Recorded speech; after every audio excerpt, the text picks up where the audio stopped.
మన ప్రభువైన యేసుక్రీస్తు వారి నామమున అందరికీ వందనములు తెలియజేస్తున్నాను. అందరూ బాగున్నారా? అందరూ ఆరోగ్యంగా సంతోషంగా ఉన్నారని ప్రతిరోజు మీ కొరకు ప్రార్థన చేస్తున్నాను. 2025 సంవత్సరం నవంబర్ నెల 2వ తారీఖున తండ్రి అయిన దేవుడు పరిశుద్ధ గ్రంథం నుండి ఈరోజు మన కొరకు వాగ్దానమును పంపినారు. అదేమనగా యోబు గ్రంథము 36వ అధ్యాయము 16వ వచనంలో ఇలా వ్రాయబడింది. బాధలో నుండి ఆయన నిన్ను తప్పించును. అవును, దేవుడు తన ప్రజలను వారి కష్టాల నుండి విముక్తిని, సుఖాన్ని మరియు సమృద్ధిని ప్రసాదిస్తాడనే వాగ్దానము ఈ వాగ్దానం. ఎలోహు ఏబుతో మాట్లాడుతున్నప్పుడు దేవుడు తన ప్రజలను వారి పాపము నుండి పశ్చాత్తాపానికి నడిపించడానికి కొన్నిసార్లు బాధను, క్రమశిక్షను ఉపయోగిస్తాడనే ఈ వాక్యం యొక్క ఉద్దేశము.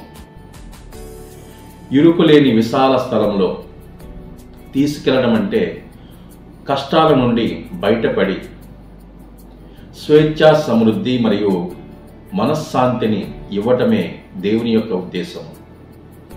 ఈ వాక్యం యొక్క సారాంశం ఏమనగా, అనేక కష్టాల్లో ఉన్న వారికి దేవుడు అండగా ఉండి వారిని అన్ని బాధల నుండి విడిపించి వారికి సుఖమైన, సమృద్ధి గల జీవితాన్ని ప్రసాదిస్తాడనే వాక్యమును మనకు తెలియజేస్తున్నాడు.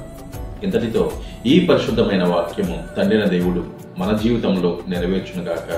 మన బాధల నుండి, మన కష్టాల నుండి ఆయన మన బాధలను కడతీర్చునుగాక. ఆమె ప్రార్థన. భూమిని ఆకాశమును సృజించిన సర్వశక్తుల తండ్రి దేవ మీకే వందనములు. గడిచిన దినం నుండి మరొక నూతనమైన దినములో, నూతనమైన నెలలో 2వ దినమున మాకు ఇచ్చినందుకు మీకు స్తోత్రములు. ఎంతోమంది బిడ్డలు అనారోగ్యంతో బాధపడుతున్నారు తండ్రి. వారి అనారోగ్యం యేసునామమున తొలగించి సంపూర్ణమైన స్వస్థతను వారికి ఇవ్వండి. అనేక మంది బిడ్డలు అనేక చోట్లకు వారి ఉద్యోగాల నిమిత్తము, వారి పనుల నిమిత్తము, వారి అవసరతల నిమిత్తము ప్రయాణమయ్యి అనేక చోట్లకు వెళ్తున్నారు. గల్ఫ్ దేశాలకు, ఫారెన్ దేశాలకు వెళ్తున్నారు. నాయన, వారి ప్రయాణము సుఖవంతము చేసి వారు చేరవలసిన గమ్యస్థానానికి క్షేమంగా చేర్చండి. ఆరోగ్యంగా, సంతోషంగా చేరి మిమ్మల్ని స్తుతించడానికి, ఆరాధించడానికి, వారి సాక్ష్యము తెలియజేసుకోవడానికి వారికి అవకాశాన్ని ఇవ్వండి. చదువుచిన బిడ్డలకు జ్ఞానం దయచేయండి. చదువు చెప్తున్న టీచర్లకు మంచి మనస్సును, ఆరోగ్యమును, వారి కుటుంబంలో శాంతి, సమాధానమును, కృపను, ఆశీర్వాదమును ఇవ్వండి.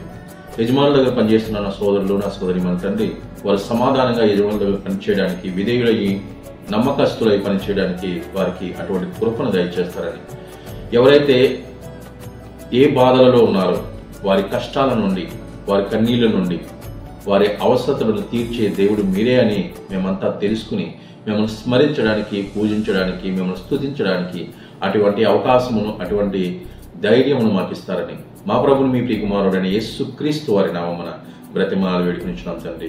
ఆమేన్. అందరికీ క్రీస్తు నామమున వందనములు. ఈ వాక్యం ధ్యానించండి, అనేక మందికి తెలియచేయండి. దైవ దీవెనలు, దేవుని ఆశీర్వాదములు మీరు పొందుకోవాలని నా ప్రార్థన. ఆమేన్. Praise the lord.